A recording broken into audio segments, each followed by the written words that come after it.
जय हिंद दोस्तों, स्वागत है आप सभी का आपके अपने YouTube चैनल जैकपुर पे। तो आज के इस वीडियो में हम लोग क्लास 10th के हिंदी का कुछ ऐसे सवालों को देखेंगे जिसको जैक बोर्ड ने आपके प्रोजेक्ट रेल में पूछा गया था। ठीक है, और ये प्रोजेक्ट रेल का क्वेश्चन आप लोगों को पता है कितना इंपॉर्टेंट होता है और यहाँ से आपके एग्जाम में क्वेश्चन बनेगा ही बनेगा। तो वीडियो में शुरू से लेकर लास्ट तक बने रहना है और साथ ही साथ यदि आप हमारे चैनल पर पहली बार विजिट कर रहे हैं तो सब्सक्राइब कर लीजिएगा इस तरह के वीडियो के नोटिफिकेशन को पाने के लिए। आइए सबसे पहले हम लोग आते हैं पहले सवाल पे। ठीक है, आज के इस वीडियो में ना सब्जेक्टिव क्वेश्चन को भी हम आप लोगों को दिखाएंगे और जहाँ तक हो सकेगा हम उसको सॉल्यूशन भी आपको बताएंगे। ठीक है, तो वीडियो मोस्ट इंपॉर्टेंट होने वाला है। तो देखिए, सबसे पहला सवाल यहाँ पे बोला गया कि वाक्य कहते किसको हैं। शब्दों के सार्थक समूह को कहते हैं, वर्णों के समूह को कहते हैं, शब्दों के निरर्थक समूह को कहते हैं और उपयुक्त में से सभी। देखिए, बहुत से बच्चों का ना हिंदी, ये जो हम बता रहे हैं, ये जो वीडियो आप देख रहे हो, ये हिंदी ए है, लेकिन बहुत से बच्चों का हिंदी बी होता है। तो हिंदी बी वाले जितने भी बच्चे होते हैं ना, वो ग्रामर वाले क्वेश्चन को कवर करेंगे। ठीक है, क्योंकि ग्रामर दोनों का सेम होता है। तो ग्रामर के जितने भी क्वेश्चन होते हैं आप लोगों को कवर कर लेना है। तो वाक्य किसे कहते हैं आपको बतानी है। तो यहाँ पर राइट आंसर हो शब्दों के सार्थक समूह को। जो सार्थक समूह होते हैं ना शब्दों के, उसे ही हम लोग क्या कहते हैं। इसको थोड़ा जूम कर देते हैं ताकि आप लोगों को समझ में आ जाए। देखिए, इसका आंसर है आपका शब्दों के सार्थक समूह को। शब्दों के सार्थक समूह को। आइए दूसरा सवाल देखिए क्या है हमारा। दूसरे सवाल में बोला गया है कि जब जो मेहनत करते हैं वे हमेशा सफल होते हैं। ये किस प्रकार का वाक्य है। जो मेहनत करते हैं वो हमेशा सफल होते हैं। सरल वाक्य है, मिश्रित वाक्य है, संयुक्त वाक्य है। तो देखिए, ये जो वाक्य है ना, ये मिश्रित वाक्य के अंतर्गत आता है। ऑप्शन नंबर ख इसका राइट आंसर हो जाएगा। ठीक है, क्वेश्चन नंबर आते हैं 3 पे। कह रहे हैं निम्नलिखित में से किस वाक्य में सरल वाक्य नहीं है। यानी कि कौन से वाक्य में आपको देखना होगा कि कौन से वाक्य में जो सरल वाक्य नहीं है। तो देखिए, यहाँ पर जो है वह लंबा सड़क है, एक लाइन में आंसर आ गया। इसी बच्चे को शिक्षक ने डांटा था, मैं चाहता हूँ कि तुम डॉक्टर बनो, मैं चाहता हूँ कि तुम डॉक्टर बनो। यहाँ पे देखिए, तुम डॉक्टर बनो अलग है, उसके बाद मैं चाहता हूँ अलग है, की के द्वारा जोड़ दिया गया। तो ये जो है सरल वाक्य में नहीं आएगा। ऑप्शन नंबर ग इसका यहाँ पे राइट आंसर हो जाएगा। ठीक है, आइए क्वेश्चन नंबर 4 पे आते हैं। क्वेश्चन नंबर 4 में देखिए क्या कह रहा है आपसे।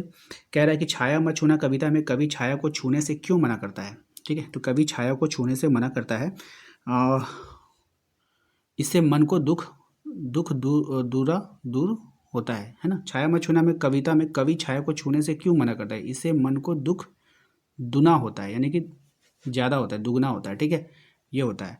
ऑप्शन नंबर ग इसका राइट आंसर हो जाएगा। ठीक है, चलिए क्वेश्चन नंबर 5 में चांदनी रात को देखकर कवि को किसकी याद आती है। ठीक है, तो चांदनी रात को देखकर जो कवि की याद आती है, प्रेमिका के केशों में गूथे फूल। ठीक है, ऑप्शन नंबर क। ऑप्शन क इसका यहाँ पे राइट आंसर हो जाएगा। प्रभुता का भारण बिंब का अर्थ बताना है। तो यानी प्रभुता का भारण बिंब का अर्थ आपको बतानी है कि यहाँ पर क्या हो जाएगा। ऑप्शन आपके पास है, राइट आंसर हो जाएगा इसका बड़प्पन का एहसास। ऑप्शन नंबर क। ठीक है, याद रखिएगा, अच्छा सवाल है। क्वेश्चन नंबर 7 पे आइए। क्वेश्चन नंबर 7 में आपसे बोला जा रहा है कि साना साना हाथ जोड़ी पाठ में किस बाहर के सौंदर्य का वर्णन है। ठीक है, तो किसके अंदर है, तो गैंगटॉक, बाहर नहीं होना, शहर है ये। ठीक है, गलत टाइपिंग है, शहर के सौंदर्य का वर्णन है। तो ये गैंगटॉक शहर का वर्णन इसमें किया गया है। कहाँ है, ऑप्शन नंबर घ में है। ठीक है, गैंगटॉक। क्वेश्चन नंबर 8 में जितेंद्र नार्गे की जीप में किसकी तस्वीर लगी हुई थी। तो जितेंद्र नार्गे की जो जीप थी वहाँ पर जो तस्वीर लगी हुई थी, दलाई लामा की तस्वीर लगी हुई थी। ऑप्शन नंबर ख। छाया मत छूना कविता के कवि जीवन में क्या पाने के लिए दौड़ता रहा। ठीक है, तो क्या पाने के लिए दौड़ता रहा, तो यश, क्या पाने के लिए, यश। ऑप्शन नंबर क। ठीक है, नेक्स्ट आते हैं क्वेश्चन नंबर 10 पे। क्वेश्चन नंबर 10 में बोला छाया मत छूना कविता में कवि ने मानव को किसका पूजन करने के लिए कहा है। तो कवि ने मानव को यथार्थ का पूजन करने के लिए कहा है। ऑप्शन नंबर गो। ये तो था 10 ऑब्जेक्टिव। अभी हम लोग 10 सब्जेक्टिव क्वेश्चन को भी देखेंगे और जहाँ तक हो सकता है हम उसका सॉल्यूशन भी आप लोगों को बताएंगे।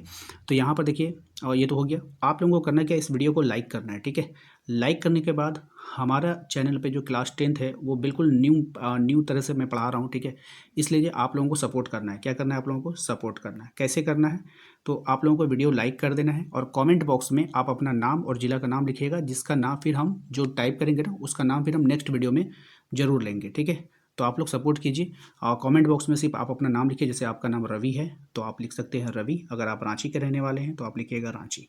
ठीक है, इस तरह से नाम और ज़िला का नाम कमेंट बॉक्स में हर एक जो है बच्चा टाइप करेगा, फिर हम उसका नाम हम अपने नेक्स्ट वीडियो में ज़रूर लेंगे। ठीक है, सभी सपोर्टर का नाम लेंगे। ठीक है, जो जो सपोर्ट करेंगे। अब देखिए यहाँ पे जो ना सब्जेक्टिव सवाल है, आप लोग, मैं इसका आंसर बता देता हूँ मौखिक। आप लोग चाहो तो आप लोग लिख सकते हो, धीरे धीरे बताऊँगा, आप लोग लिख लेना। ठीक है, कह रहा है कि छाया मत छूना कविता में मृग तृष्णा किसको कहा गया है। इंपॉर्टेंट सवाल है। तो देखिए, छाया मत छूना में कविता में जो मृग तृष्णा जो है वो किसको कहते हैं, तो ये कहा जाता है प्रभुता को। किसको कहते हैं? प्रभुता को। ठीक है, बस इतना ही लिखना था, प्रभुता को। तो इसको मिला के लिखेंगे, छाया मत छूना कविता में मेघ तृष्णा प्रभुता को कहा गया है। बस हो गया। ठीक है, एक लाइन में लिख के देना है। कह रहा है कि एक प्रधान उपवाक्य और एक से अधिक आश्रित उपवाक्य हों तो उसे कौन सा वाक्य कहेंगे। ठीक है, तो आपको लिखना है एक प्रधान उपवाक्य और एक से अधिक आश्रित उपवाक्य हों तो उसे मिश्र वाक्य कहेंगे। क्या कहेंगे? मिश्र वाक्य, है ना, मिश्र वाक्य कहेंगे। इस तरह से आप इसको लिख लीजिएगा। इसका आंसर, दोनों का आंसर मैंने बता दिया। आइए, क्वेश्चन नंबर 13 में बोला है साना साना हाथ जोड़ी का क्या अर्थ होता है। देखिए, आपको लिखना है यहाँ पे साना साना हाथ जोड़ी का अर्थ है छोटे छोटे हाथ जोड़कर प्रार्थना करना। ठीक है, फिर से कह रहे हैं साना साना हाथ जोड़ी का क्या अर्थ है।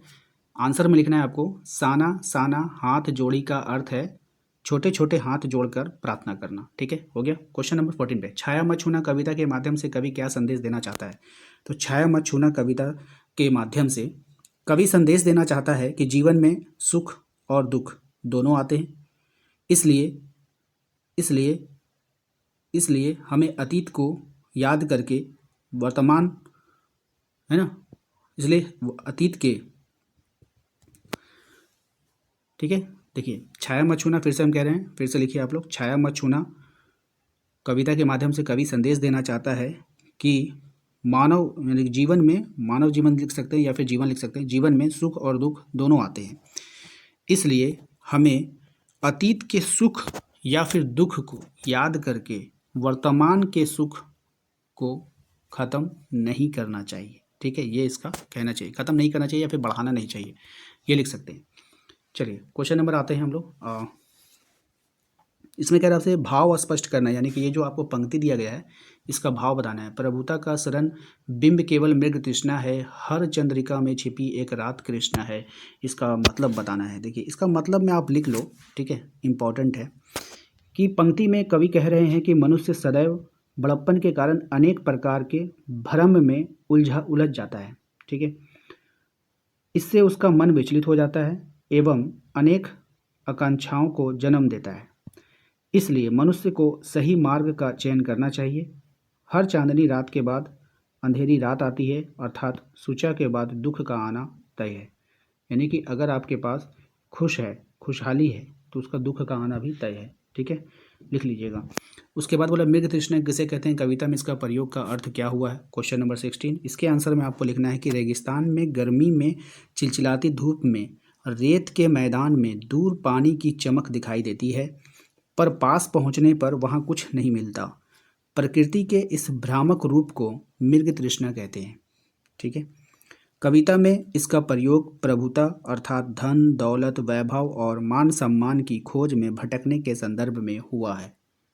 ये इसका आंसर हो गया।